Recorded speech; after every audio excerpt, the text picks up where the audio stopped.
వచ్చే ఎన్నికల అనంతరం వైజాగ్ నుంచి పాలన సాగిస్తామని, మళ్లీ గెలిచి వచ్చాక వైజాగ్లోనే ప్రమాణ స్వీకారం చేస్తానని ముఖ్యమంత్రి జగన్మోహన్ రెడ్డి తెలిపారు.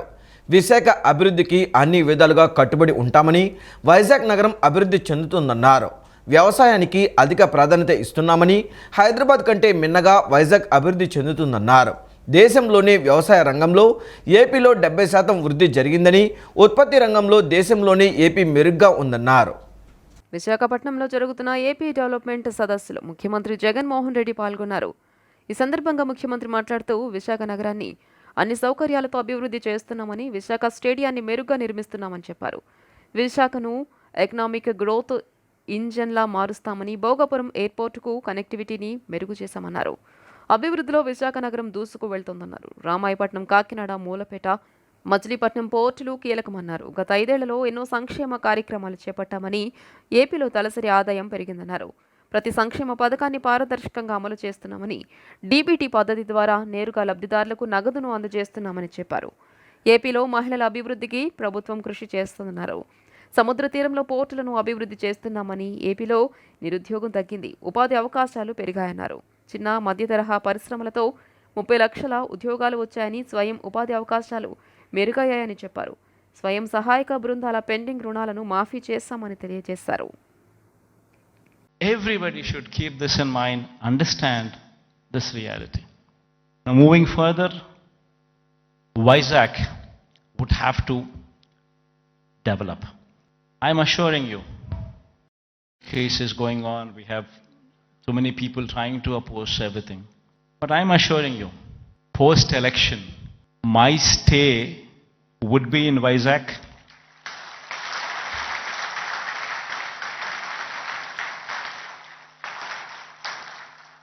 In fact, my swearing-in ceremony also would be in Vizag.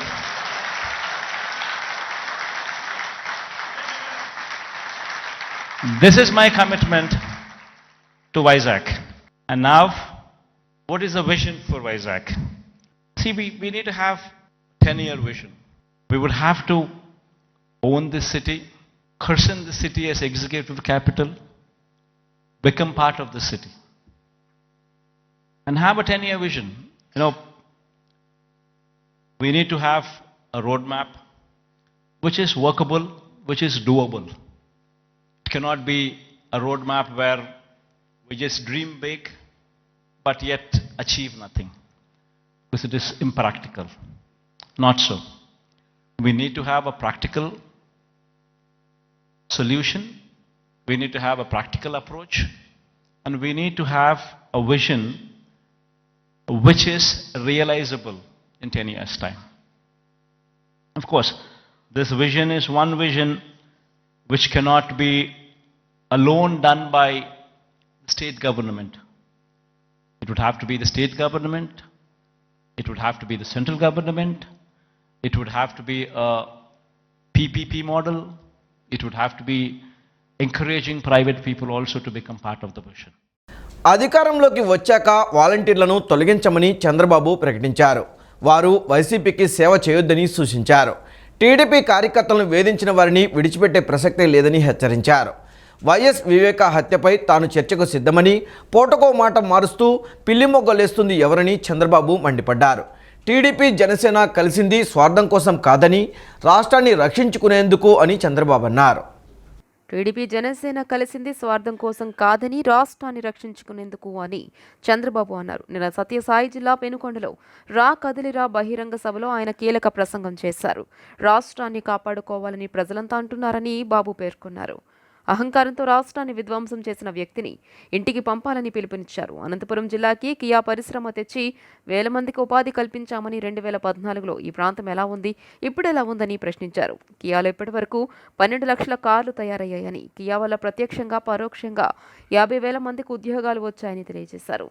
సంక్షోభంలో ఉన్న వ్యవసాయ రంగాన్ని ఆదుకుంటామన్న చంద్రబాబు, అనంతపురం జిల్లా అంటే తనకు ఎంతో ఇష్టమని అన్నారు.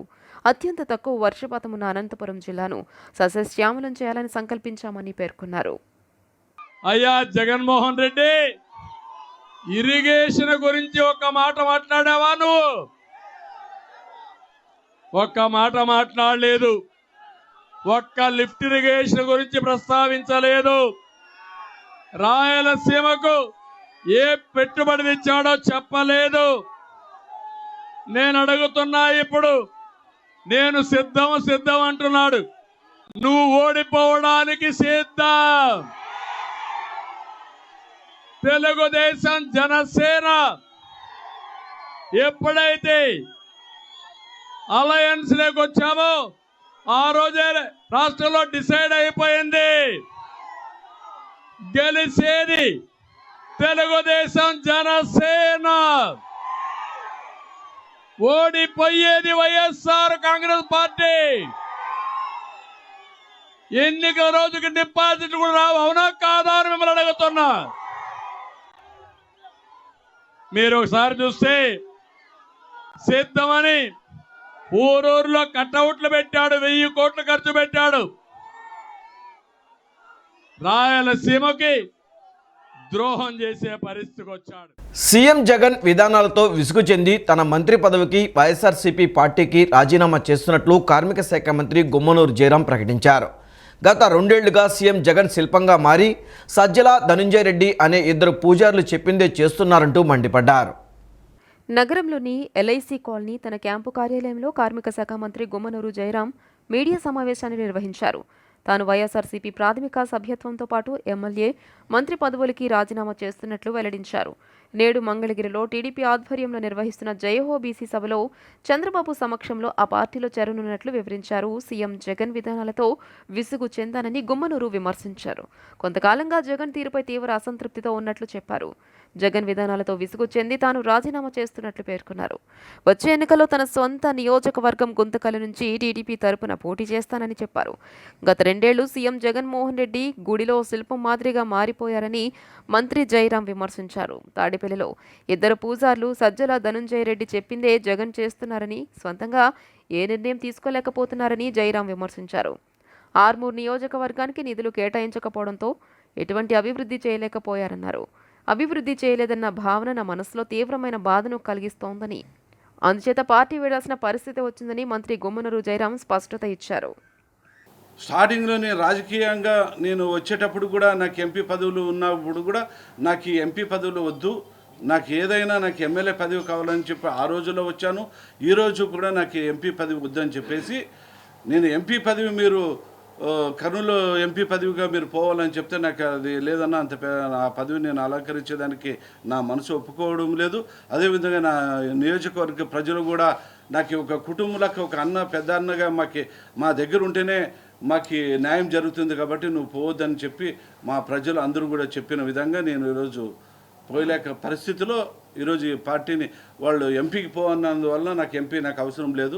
నియోజకవర్గంలో అంటే నా నియోజకవర్గానికి వేరే అభ్యర్థిని ఆయన కేటాయించిందువలన నాకు మనసుకి గురై నేను పార్టీకి వదిలిపోతున్నాను.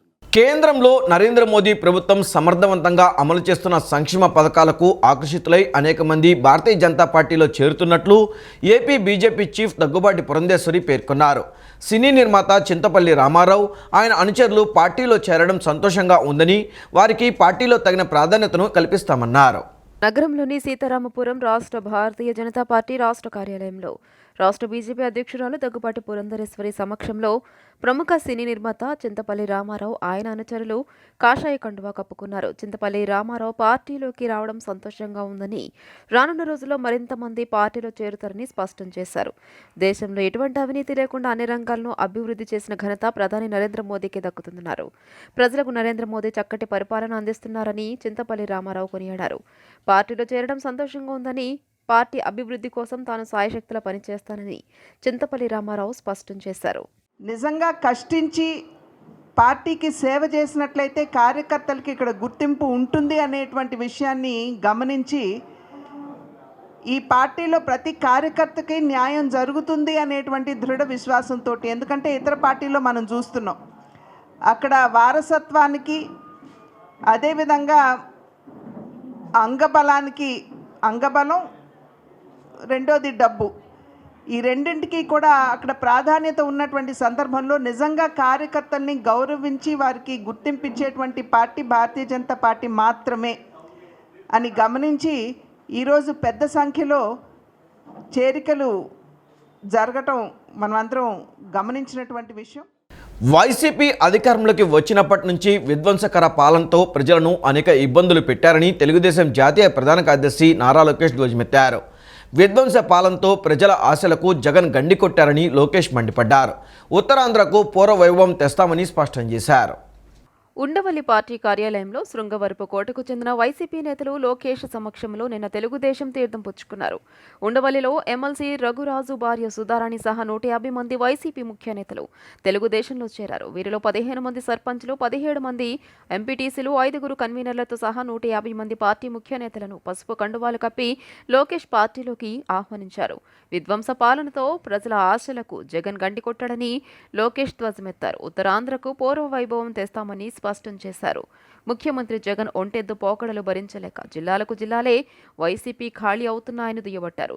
ఇక ఆ పార్టీలో ఇమడలేమంటున్న నాయకులు తెలుగుదేశం పార్టీ వైపు చూస్తున్నారని తేల్చి చెప్పారు. రాష్ట్ర భవిష్యత్తు కోసం తెలుగుదేశంతో కలిసి పనిచేసే వారికి ద్వారాలు తెరిచే ఉంటాయన్నారు. పార్టీలో ఇప్పటికే పనిచేస్తున్న సీనియర్లు కొత్తగా వచ్చిన వారిని కలుపుకొని రాబోయే టీడీపీ గెలుపు కోసం కృషి చేయాలని పిలుపునిచ్చారు. ఉత్తరాంధ్రకు అనేక పరిశ్రమలు తీసుకొచ్చాం, పెట్టుబడులు తీసుకొచ్చాం, రోడ్లు వేసాం, ఎయిర్పోర్ట్లు కట్టాం. భోగాపురం ఎయిర్పోర్ట్ పనులు ఈ రోజు జరుగుతున్నాయి. దానికి కారణం అలానే బాబు గారు చేసిన భూసేకరణ. ఇంకా చేయాలి, ఉత్తరాంధ్రకి ఇంకా పెట్టుబడి తీసుకురు. ఆనాడు సుజల స్రవంతి నా ప్రాజెక్ట్ అయిపోయింటే అసలు ఉత్తరాంధ్ర సస్యశామం అయింది. ఒక్క పథకం, ఆ పథకం కూడా నేను ఆపేశాడు. ఆ నియోజకవర్గాల్లో నేను ఈ శంకరావు వెళ్ళినప్పుడు జగన్ గారు వచ్చి చూశారు, ఆనాడు హామీ ఇచ్చారు, చేయలేదని చెప్పేలేకపోయింది ముఖం పెట్ట. ఒక్క సాగునీటి పథకం వల్ల, తాగునీటి పథకం వల్ల కేవలం బటన్ నొక్కినా అంటే బటన్ నొక్కడంతో అవును కదా. సంక్షేమం అవసరం, సంక్షేమంతో పాటు అభివృద్ధి చేయాలి. అది ఒక తెలుగుదేశం పార్టీ, తెలుగుదేశం ప్రభుత్వం వల్లనే అవుతుంది. తప్పనిసరిగా ఉత్తరాంధ్రలో అభివృద్ధి చేస్తాం, దాంట్లో ఎలాంటి డౌట్ అవసరం. మన పిల్లలకి మన ప్రాంతంలోనే ఉద్యోగాలు కల్పించాలనేది మన లక్ష్యం. ఏపీ ఉపాధ్యాయ అర్హత పరీక్ష, టెట్, ఉపాధ్యాయ నియామక పరీక్ష, టీఆర్టీ, డిఎస్సీలను హడావుడిగా నిర్వహిస్తున్న రాష్ట్ర ప్రభుత్వానికి హైకోర్టులో ఎదురుదెబ్బ తగిలింది. టెట్ పరీక్ష చివరి తేదీ నుంచి డిఎస్సీ పరీక్ష ప్రారంభానికి మధ్యలో కనీసం 4 వారాల సమయం ఇవ్వాలని తేల్చి చెప్పింది. ప్రాథమిక కీ తరువాత అభ్యంతరాల స్వీకరణకు వారం గడువు ఉండాలని పేర్కొంది. ఈ మేరకు షెడ్యూల్ మార్చాలని రాష్ట్ర ప్రభుత్వాన్ని ఆదేశించింది. డిఎస్సీ షెడ్యూల్ మార్చాలని రాష్ట్ర ప్రభుత్వానికి హైకోర్టు ఆదేశాలు ఇచ్చింది. పేపర్ 1 ఎస్జీటీ అభ్యర్థులు న్యాయస్థానాన్ని ఆశ్రయించడంతో ప్రస్తుతం ఇచ్చిన ఉత్తర్వులు ఈ పోస్టుల భర్తీ ప్రక్రియలోనే వర్తిస్తాయని స్పష్టత ఇచ్చింది. టెట్ నోటిఫికేషన్ను ఈ ఏడాది ఫిబ్రవరి 8న జారీ చేశారని, 27 నుంచి పరీక్షలు నిర్వహిస్తున్నట్లు గుర్తు చేసింది. డిఎస్సీ నోటిఫికేషన్ను ఫిబ్రవరి 12న జారీ చేసి మార్చి 15 నుంచి పరీక్షలు నిర్వహించబోతున్నారని తెలిపింది. టెట్, డిఎస్సీ పరీక్షల విషయంలో ప్రాథమిక కీ దగ్గర నుంచి అభ్యంతరాల స్వీకరణ, వాటి పరిష్కారం, తదనంతరం జారీ చేసే తుది కీ ప్రక్రియకు అత్యంత తక్కువ సమయం ఇచ్చారని న్యాయస్థానం అభిప్రాయపడింది. ఈ నిర్ణయం సహేతుకంగా లేదని పేర్కొంది. సముచిత సమయం ఇవ్వకపోవడం అభ్యర్థులకు రాజ్యాంగం ప్రసాదించిన హక్కులను హరించడమేనని తెలియజేసింది. రాష్ట్రంలో ఈ నెల నుంచే అధిక ఉష్ణోగ్రతలు పెరిగే సూచనలు ఉన్నాయని రాష్ట్ర విపత్తు నిర్వహణ సంస్థ హెచ్చరికలు జారీ చేసింది. మార్చిలోనే కొన్ని ప్రాంతాల్లో ఉష్ణోగ్రతలు 40 డిగ్రీలు దాటనున్నాయని, ఏప్రిల్, మే నెలలో ఎండలు మరింత పెరగనున్నాయని పేర్కొంది. వేడి గాలుల వల్ల వడదెబ్బ బారిన పడే ప్రమాదం ఉందని, ఎండల బారిన పడకుండా జాగ్రత్తలు తీసుకోవాలని సూచించింది. ఆంధ్రప్రదేశ్ రాష్ట్ర వ్యాప్తంగా మార్చి నెల నుంచే తీవ్ర స్థాయిలో ఉష్ణోగ్రతలు నమోదయ్యే సూచనలు ఉన్నాయని రాష్ట్ర విపత్తు నిర్వహణ సంస్థ హెచ్చరికలు జారీ చేస్తుంది. రాయలసీమ, కోస్తాంధ్ర జిల్లాలో చాలా చోట్ల 40 డిగ్రీలకు పైగానే తీవ్ర స్థాయిలో ఉష్ణోగ్రతలు రికార్డవుతాయని స్పష్టం చేసింది. ఏప్రిల్, మే నెలల్లో ఈ ఉష్ణోగ్రతలు మరింత తీవ్రతరమవుతాయని వెల్లడించింది. తీవ్రమైన వేడిగాలుల కారణంగా ప్రజలు వడదెబ్బ బారిన పడే ప్రమాదం ఉందని, అంతా అప్రమత్తంగా ఉండాల్సిందిగా హెచ్చరికలు జారీ చేసింది. వడగాల్పులు తీవ్ర ప్రభావం ఉన్న ప్రాంతాల్లో సెల్ ఫోన్లకు హెచ్చరికలు, సందేశాలు పంపాలని నిర్ణయించారు. ఎండలపై సమాచారం కోసం విపత్తు నిర్వహణ సంస్థలో 1121070, 180042500101 టోల్ ఫ్రీ నంబర్లు ఏర్పాటు చేశారు. అధిక ఉష్ణోగ్రతలు, వడగాల్పులపై ఎప్పటికప్పుడు స్టేట్ ఎమర్జెన్సీ ఆపరేషన్ సెంటర్ నుంచి పర్యవేక్షణ చేయనున్నట్టు ఆ సంస్థ ఎండీ ఆర్ కూర్మనాథ్ తెలియజేశారు. కర్నూలు, అనంతపురం, సత్యసాయి, కడప జిల్లాలో తీవ్రంగాను, అల్లూరి, కోనసీమ, విశాఖ, ప్రకాశం, నెల్లూరు, విజయనగరం జిల్లాల్లోని కొన్ని ప్రాంతాల్లో అధిక ఉష్ణోగ్రతలు నమోదయ్యే అవకాశం ఉందని వెల్లడించారు. గత ఏడాదిలోనూ గరిష్టంగా 48.6 డిగ్రీల మేర అత్యధిక ఉష్ణోగ్రత నమోదైన దాఖలాలు ఉన్నాయని స్పష్టం చేశారు. మంగళగిరి నియోజకవర్గంలో నారా లోకేష్ భారీ మెజార్టీతో గెలిపే లక్ష్యంగా ప్రణాళిక సిద్ధం చేస్తున్నట్లు తాడేపల్లి మండల టీడీపీ అధ్యక్షుడు అమరా సుబ్బారావు, తాడేపల్లి మండల జనసేన అధ్యక్షుడు శ్యామల నాగేశ్వరరావు తెలిపారు. వైసీపీ పాలనను అంతమొందించేందుకు చంద్రబాబు, పవన్ కళ్యాణ్ పొత్తు పెట్టుకోవడం జరిగిందన్నారు. రాబోయే ఎన్నికల్లో జగన్మోహన్ రెడ్డి ఓడిపోవడం ఖాయమన్నారు. మంగళగిరి నియోజకవర్గం ఉండవల్లి గ్రామంలో ఉమ్మడి కార్యాచరణపై టీడీపీ జనసేన నాయకులు సమావేశమయ్యారు.